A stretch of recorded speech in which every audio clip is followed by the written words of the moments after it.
we want to get into that, your role right now and understand a bit more about it. And I know Jasmine has a few questions about the details of the analytics part of your role. But before we start there, can you just share a bit more about the brands that you support and what inspires you about the role that you have, the team you have around you? Yeah, sure. So I lead a global function in PepsiCo, right? Consumer insights. And so my team supports all the brands that PepsiCo has. So there's a lot of beverages brands, like obviously Pepsi, Mountain Dew, Gatorade, SodaStream, etc. And there's a lot of food brands, Lay's, Quaker, Doritos, you name it. So that's a broad set of brands.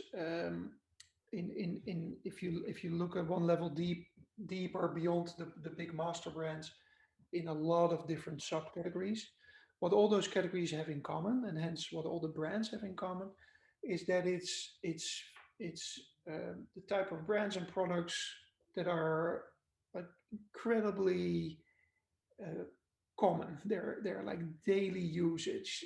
There's nothing pretentious, or there's nothing uh, let's say there's nothing that is not day to day about them. And I Mm-hmm. and so to your question, that is exactly what I love about them. I love working with brands that touch, or at least can touch, people's everyday life in unassuming ways, funny ways, functional ways, sometimes a little like maybe a little bit assuming when they position themselves as a treat, um, but very practical ways. Like, my God, I did a big workout and I could do with a Gatorade drink now. Mm-hmm. So I love that. I love the everydayness of life, and I love the everydayness of the brands and the products that my business is in. So that gives me that truly is a source of energy for me. When I'm listening to you, I hear that we are very similar. I'm also very much like interested in people and figuring out how they work and when they're testing things. So we're interested to know, what shifts have you implemented around collecting consumer insights since you started? Let me talk about two areas where we made a lot of changes. So the first one is a bit more, let's say, internal, because the function that I lead is used to be completely decentralized, right? And to the extent that there were as many different ways of running a certain type of consumer test as there were insights teams in PepsiCo. And PepsiCo is a large company, right? So there's roughly 600 people working in insights and analytics across the world. So that is so if everybody does their work in roughly in different ways, you've got 600 ways of doing a certain type of test, 600 ways of collecting data, if you want, 600 different ways of forming an opinion whether something is a good idea to pursue for a brand or a business or not. Wow. And so and some of those 600 ways would be brilliant and the best way to do it out there, and many others weren't.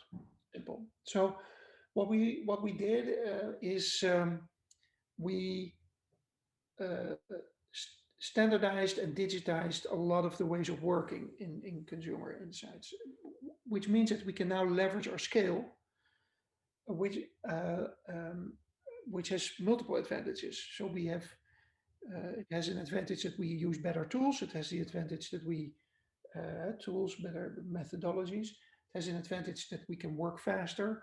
It has advantages that we can work a lot cheaper. But arguably the most important advantages are in the space of that we're now collecting data that is comparable and usable, that teaches us about, I don't know, for example, breakfast behavior. If we're doing research around how people have breakfast, either in their home or on the go, or how that is changing because they're spending more time at home now. For our Quaker business, for example, then and doesn't matter if we do that in the Philippines or in Germany or in Argentina or in Canada. The data we collect,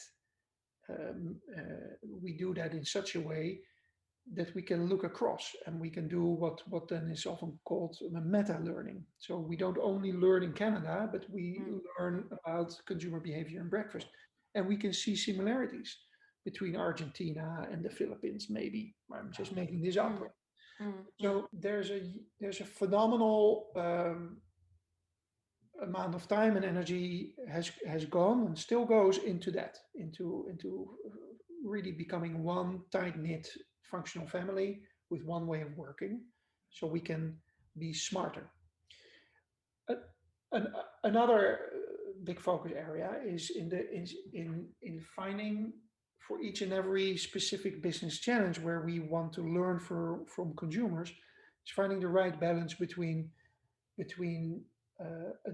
data-driven types of insights and empathy, qualitative methodologies. In most places in the world, and for most businesses, and I believe that you're best served with both angles, right? So both a qualitative and a quantitative, you could say, or a data-driven and an empathy-driven type of angle. And where those two intersect, that's where the best learning happens. And how are you then specifically working on improving the reability of the data to understand and predict your consumer behavior? There's no really one size fits all answer to that. Jasmine, it's for example, when we take the example of testing of advertising ideas, right? So we used to do all of that with an external party that has a well-established methodology that we don't like a lot because the methodology is basically rooted still in those days that my parents and I would sit on my parents' couch and we would watch TV all night. And now, lo and behold, there's an ad, and oh my God, let's now talk about what we think about the ad, right? That's kind of a far cry from today's reality. Yeah, it's not current. So we created a different way of testing TV advertising ideas. We created that ourselves not with a research agency, but with a technology partner, and we now created a tool that actually turns out, because we've now run it thousands of times, does an incredibly good job in predicting the sales impact of a certain piece of advertising.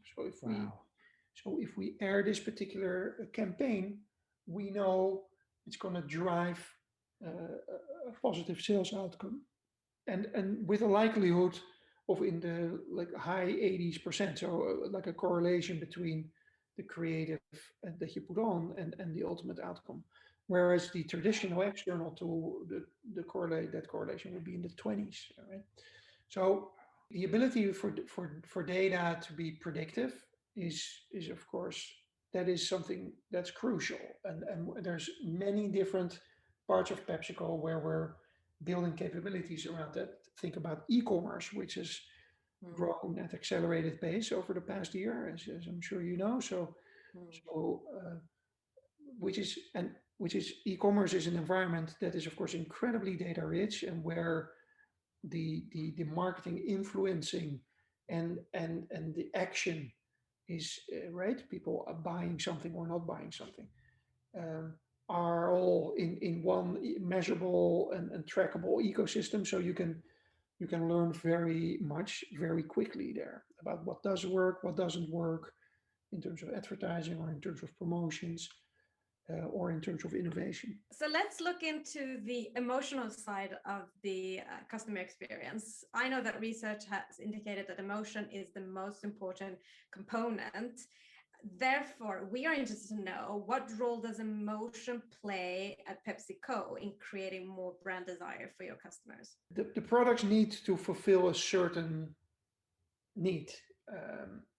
and very often in our businesses, those needs are very, let's say, physical, right? So there's a thirst or hunger, or there's a desire to nibble or something for stress relief or whatever. But Yeah. there's functional needs, there's taste needs and desires, and why Gatorade? Why an energy drink or some kind of replenishment from Gatorade instead of just water and a banana, right? And so a brand has a role to play in explaining why that product makes sense functionally, but by appealing to the athlete within, right?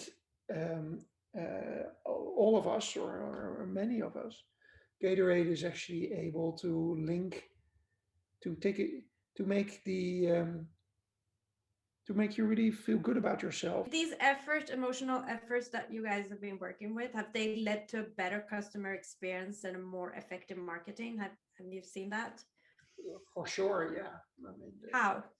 well, it's first of all, it's defendable, because if you stick only with your functional, others can do that too. So you create a space in and a set of associations with consumers that are unique between the factory where we make our products and the usage of those products by consumers. There's of course there's a long way to go, right? So through sales channels and through our that are owned by our customers, and having a strong brand that has appeal beyond the functional space, that allows you to let's say build those relationships with our customers that help us get the product to our consumers ultimately, in the vast majority of cases still. That really helps us create excitement in a store that draws consumers in. It helps us create, it helps us with really growing a category and making a strategy with our customers to grow a category, so the customer is ultimately growing their business. So it has a lot of, let's say, organizing benefits beyond the pure functional benefits of the product. But then it's interesting to know, like, your brands, PepsiCo's brands, have worked many years with building up this emotional say marketing or branding, and then the impact of COVID has now forever changed people's emotional state of mind and needs. It has totally disrupted consumption habits and desires. Then it's interesting to understand, what changes have you noticed in your consumers' behaviors and emotions, and how have your brands responded to that? A key job of my function and my teams is to figure out which of the things that we're now seeing around us are really going to stick. Yeah, which of the things are here to stay. How, because that's important for our business, right? Think about if you think about like drinks, or think about all those brands that have marketed convenient breakfasts to us over the past decade, and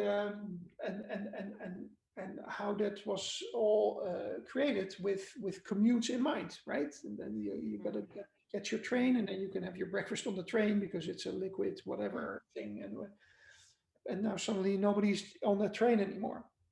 And so is that coming back?